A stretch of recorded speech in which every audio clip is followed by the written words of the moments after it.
من بداية الثورة السورية كان موقف سماحة السيد حسن نصر الله واضح ضد الثورة السورية، مع أنه مع ثورة مصر، مع ثورة ليبيا، مع ثورة تونس، مع ثورة اليابان، أكيد مع ثورة البحرين، إلا إحنا.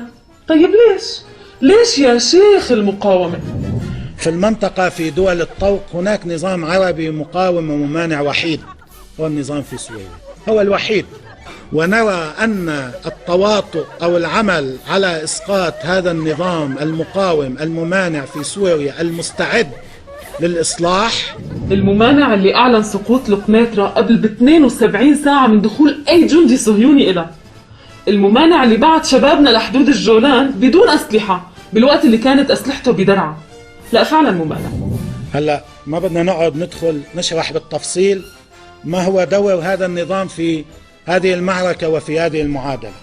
طب ما في مجال تعطينا من وقتك الكريم شي مرة بإحدى طلاتك البهية وتقلنا، يعني تشرح لنا هذا الدور؟ كتير محيرنا، لأنه على حد معلوماتي شعبنا هو الممانع، شعبنا هو اللي هب لنجدة العراق وصار ينمسك على الحدود من قبل مخابراتنا إحنا وينحط بالسجون إلى اللانهائية وما بعدها.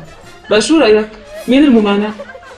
يعني يا ريته كان ممانع ومثل القرع خيره لبرا، كنا سكتنا، خيره لا لبرا ولا لجوا.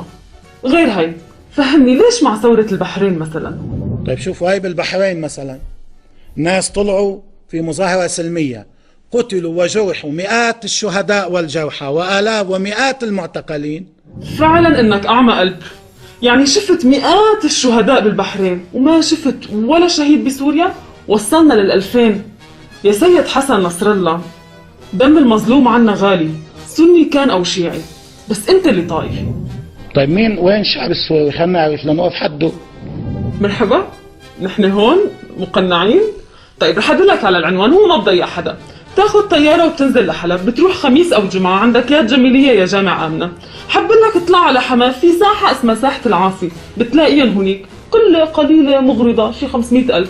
بدك روح على حمص كمان بتلاقيهم في بدرعا في بجسر الشغور. إذا ضيعت تماما اتبع رائحة الدم. هلا هن عم يعملوا حوثة بعد كل حمام دم، بس تعرف ريحة الدم بتعلق ليومين 3. ولم يستخدموا لا بندقية ولا مسدس ولا قنبلة يدوية ولا عملوا جبهة ولا احتلوا مدن ولا احتلوا قرى، يا عمي حتى سكين ما استخدموا. طيب هذا ظلم كبير. هذا على أساس المتظاهرين السوريين طالعين المظاهرات على سروج خيلهم وبإيديهم سيوف بني حمدان، والصف الأول مليان دبابات، لا يا ربي مو دبابات، سيارات رباعية مجهزة للتعامل مع الحوامات، والصف الثاني فيه كلاشينكوفات، ما هيك؟ بينما الأمن عم بيرش عليهم الورد ويقرأ لهم الورد اليومي للحفظ والحماية.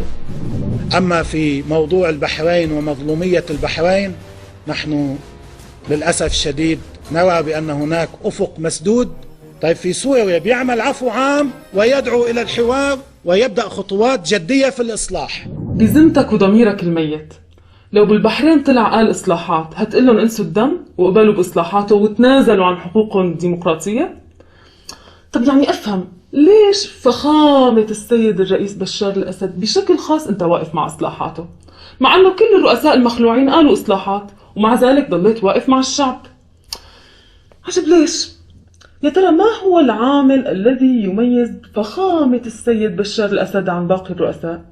غير أنه عيونه زرق، غير أنه بيلغت بالسين، أيوة تماما أنه شيعي. يبقى مين الطائفي؟ يا سيد حسن نصر الله كانت صورك معبية بيوتنا. يلا الحمد لله خلصنا من صنم جديد. كان عنا 3 أصنام، صنم مات وصنم انكسر وصنم هينخلع إن شاء الله. شوفوا لي هالأمنية الرقيقة للسيد حسن نصر الله. يا ليتنا نستطيع أن نكون معكم، يا ليتنا نستطيع أن نكون معكم في ميدان التحرير. لا ليش؟ تطرق المشوار من هون لمصر؟ احنا قرب لك. تفضل كون مع المتظاهرين عنا. ساحة العاصي، ساحة الساعة، بيت السلامة، مشتهينك كتير من كل قلوبنا مشتهينك. الله يخليك الله يخليك معك الله يخليك معك. ولأننا بنحب نحكي اللي إلنا واللي علينا لازم نشهد للسيد حسن نصر الله أن يوجه نداء رائع للمتظاهرين. اسمعوا معي.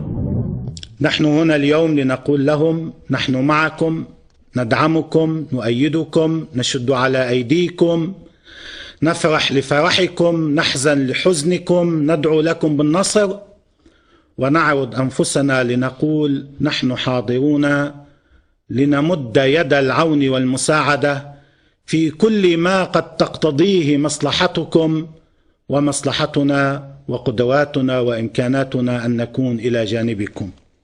بس ملاحظة عزيزي المتظاهر السوري، هذا العرض لا يشملك ببساطة، لأنه نظارة السيد حسن نصر الله مشفرت له الوضع في سوريا. والسيد حسن نصر الله عبر عن استغراب دفين جوات قلبه. الرجل مستغرب. من شو مستغرب؟ سماحة السيد حسن نصر الله. يعني محتارة شو أقول لك؟ أقول لك اللي بيته من إزاز ما بحدف الناس بالحجارة، ولا أقول لك طلع فعلا الجمل ما بيشوف حردبته؟ يا سيدي أنا مع المستغربين. إذا معك وقت، مقارنة سريعة بين أوضاع الثورات في الوطن العربي. ما في نظام مقفل بالبحرين، نظام مقفل كان وما زال. مبارك كان مقفل، قذافي مقفل، زين العابدين بن علي مقفل. هون نظام مش مقفل، بالعكس نظام بقول أنا جاهز، أنا مقتنع، وأنا بزيد لكم هو جاد وهو بده. لا يا سيدي، مقفل و60 مقفل. على الأقلية المخلوعين السابقين طلعوا قالوا لن نترشح لدورة رئاسية جديدة. هو حتى كلمة تنقال مجاملة يعني ما طلع قالها.